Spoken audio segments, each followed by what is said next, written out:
va parler d'avions hybrides. Je vais appeler Ulysse Michon et Raphaël Dinelli à mes côtés. Et alors, est-ce qu'il est seul ou accompagné? Non, j'avais un duo, mais finalement... et Raphaël qui a reçu un prix hier.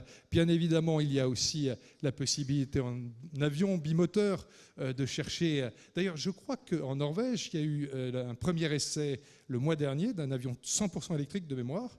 J'ai dû trouver ça sur les réseaux sociaux, qui a fait son premier essai de vol avec le ministre et qui, 2 heures après, s'est quand même planté dans un lac.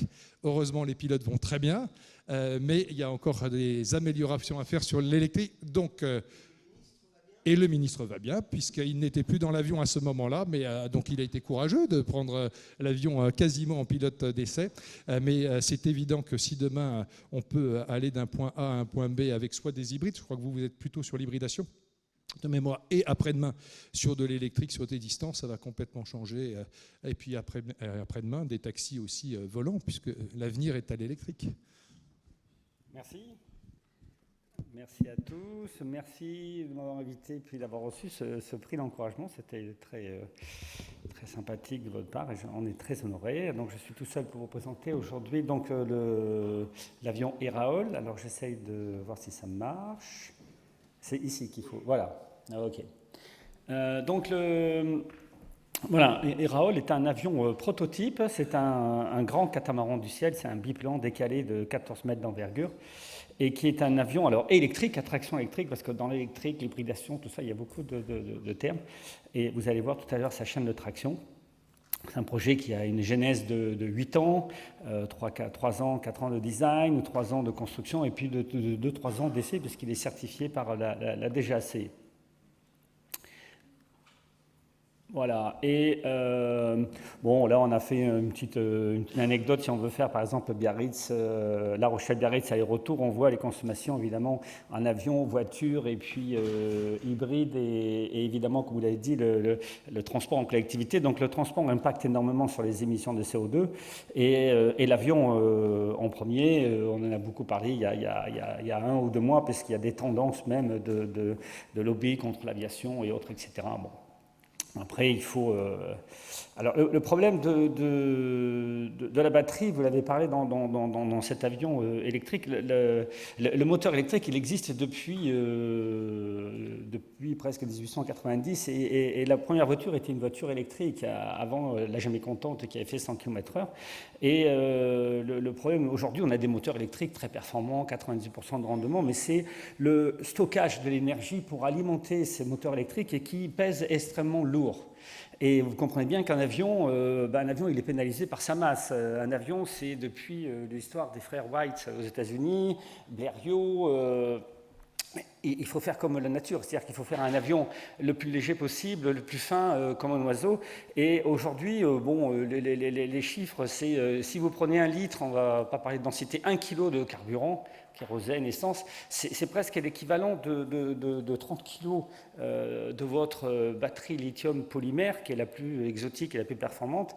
Et si on compare à une batterie au plomb dans une voiture, c'est un rapport de 1 à 200. Alors, juste pour une image, si vous allez dans un aéroclub et que vous prenez un avion 4 places, des vieux Cessna ou les vieux Robin, qui ont en gros 100 litres et 4 heures d'autonomie, 100 litres, en gros 100 kilos, si je veux remplacer par l'avion dont vous avez parlé, là, qui s'est scratché, c'est 3 tonnes de batterie pour avoir les 4 heures. Parce que, alors les chiffres, on peut parler, bon, aujourd'hui, elles sont plus performantes, mais vous comprenez bien qu'un réservoir, on peut quasiment être à sec. 80% des accidents de l'aviation, des fois, c'est des problèmes de panne sèche. Et le problème de la batterie, c'est qu'on ne peut pas imaginer sur un avion vider le réservoir de la batterie. Il faut au moins lui laisser 20 ou 30% de capacité. Et c'est pour ça qu'en fait, on peut, avec les chiffres, on peut... Et aujourd'hui, c'est vraiment très, très, très défavorable. Et donc, l'idée que nous, on a eue avec l'équipe et qu'on a breveté, c'est de faire une hybridation intelligente. C'est-à-dire, c'est l'hybridation du train électrique ou du cargo électrique. Vous prenez sur une chaîne cinématique ce qui est le meilleur de l'électricité, ce qui est le meilleur de tous les systèmes. Donc, le train électrique, c'était quoi? C'était le déplacement des roues électriques, le cargo électrique. Aujourd'hui, les plus gros cargos qui sont fabriqués à Saint-Nazaire ou en Corée, ils sont à traction avec des pods électriques. Et après, il faut les alimenter. Et il faut les monter avec une centrale électrique. Alors bien sûr, à l'époque, les trains utilisaient du kérosène, du fioul, et puis les cargos utilisent du fioul lourd. Et l'avantage de cet avion, c'est de dire, ben voilà, si je ne peux pas stocker l'énergie sur les batteries, parce que sinon je vais avoir 3, 4 tonnes, 5 tonnes, et puis c'est impossible de faire 4, 6, 8, 10 places, et de transférer cette technologie pour transporter plus de 100 personnes sur un avion, ben, je vais utiliser exclusivement la traction électrique pour propulser l'hélice. Alors là, en même temps, c'est qu'on a fait une action sur la sécurité parce qu'on a 2 moteurs sur l'hélice qui permet d'avoir une redondance en cas de panne. Et puis derrière, on crée une centrale électrique et c'est cette centrale qui est la vraie innovation parce qu'elle va être multi-hybridée exclusivement avec des énergies non fossiles. Et ça, c'est le cœur de l'innovation parce que dans... Alors, il y a du... mais il bouge tout seul, lui. Hop. Ah, pardon, oui, c'est là. Et bon, c'est pas grave. Et donc, le cœur de ce système, si on est très technique, j'utilise donc des huiles issues du recyclage de végétaux, du solaire, du dopage un peu hydrogène. Mais dans 4-5 ans, quand la réglementation française me donnera l'autorisation d'embarquer plus d'hydrogène sur des contenants qui le permettent, parce qu'il y a une réglementation très stricte en aviation, le cœur de l'innovation, c'est pas faire un avion.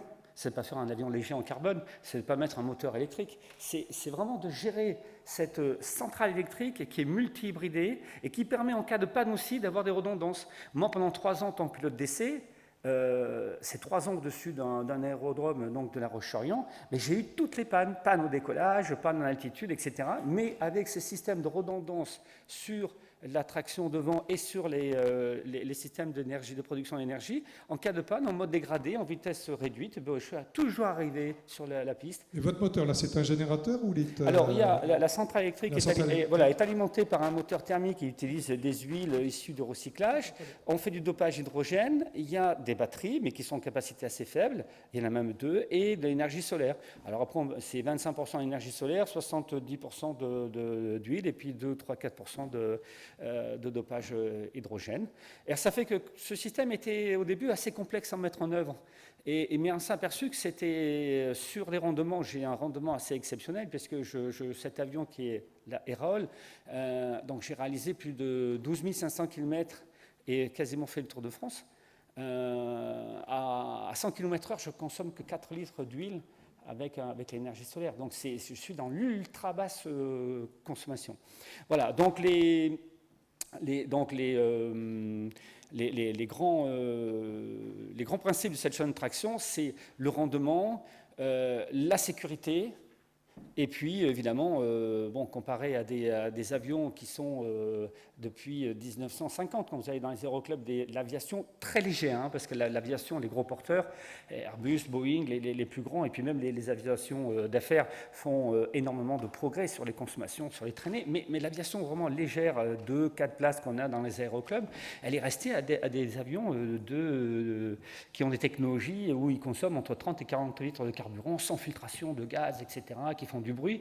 Donc là, l'avantage, c'est qu'on a du rendement, de l'autonomie, un coût tout à fait acceptable et voire beaucoup moins cher qu'un avion classique et évidemment de l'environnement qui est par rapport aux gaz à effet de serre et les nuisances sonores. Voilà, donc ça c'est une comparaison entre un avion classique qui consomme entre 30 et 40 litres de carburant, l'Afgaz est à 2,17 €. Et puis si on transfère cette technologie d'Hérault sur un avion 2 places et après 4 places, on pourra évidemment consommer 4 fois moins et avec un prix d'un carburant, voire on peut mettre un bioéthanol ou un biogaz à 0,5 ou 0,6 centimes.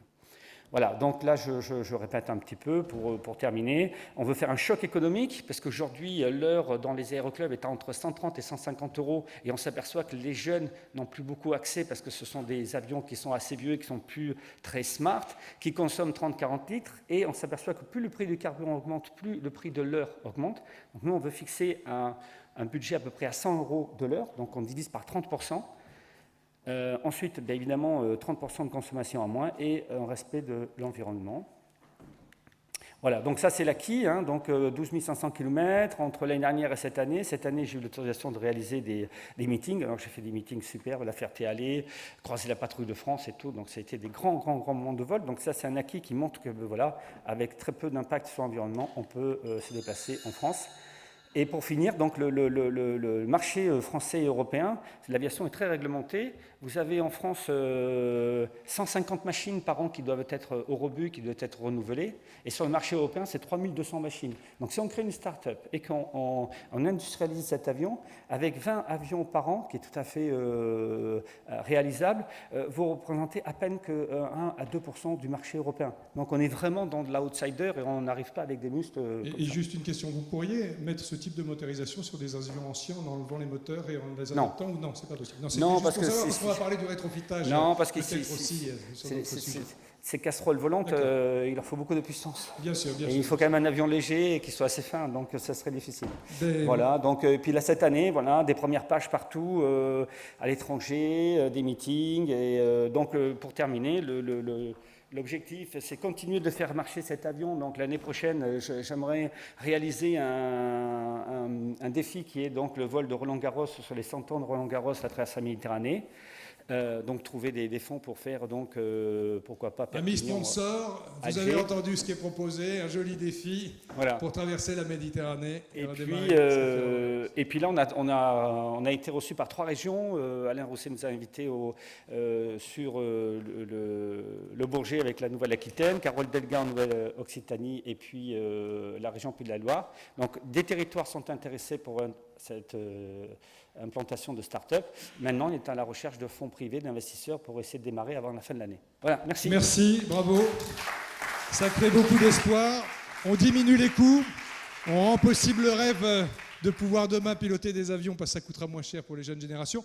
Je note aussi que le concept de votre traction est vrai pour les avions, mais pourrait être vrai demain aussi pour les bus. De mémoire, là encore à Barcelone, ils envisageaient d'utiliser le moteur diesel pour mettre un moteur électrique, donc tourner en électrique, et que le diesel en rétrofitage soit en fait un générateur qui n'accélère jamais et qui permet, parce que comme il n'accélère pas, il n'y a pas les poussées de fumée à chaque fois qu'on démarre au feu rouge, de pouvoir en fait avoir de l'énergie permanente pour le moteur électrique. Donc cette complémentarité en effet entre actuellement du thermique avec des huiles écologiques et l'électrique me semble une très très belle piste.